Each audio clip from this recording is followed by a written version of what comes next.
What's going on, guys? This is me Mehdi Shakil and you are watching SSTec tutorial. So guys, in today's video I'm going to show you how you can install the qFlipper application on your computer to get connected and use with the Flipper Zero. So without further ado, let's get started.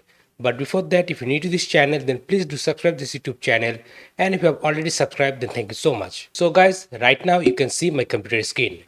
Now first of all, what you need to do, you have to open up your browser, then search on Google Flipper Zero. Then go to this first website of Flipper Zero, and from here go to download section. And from here you can download the qFlipper application for Android mobile phone, iOS device, for Windows, Linux and macOS. As I'm using the macOS operating system, so for this I'm going to download the qFlipper application for Mac. I'm going to click here and it should start downloading. It's going to take some time, so you have to wait until the downloading get completed.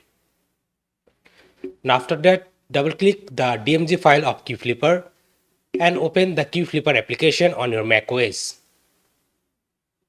Now take your Flipper Zero, then simply connect the USB cable with your Flipper Zero, and now here you can see my computer detect the Flipper Zero. Now using this qFlipper, you can easily update firmware, downgrade firmware, you can upload a script, or also you can control your Flipper Zero using this computer. So guys, that's all for today. I hope you like this video. If you really like this video and enjoyed this video, then please give it a big thumbs up and share this video with your friends.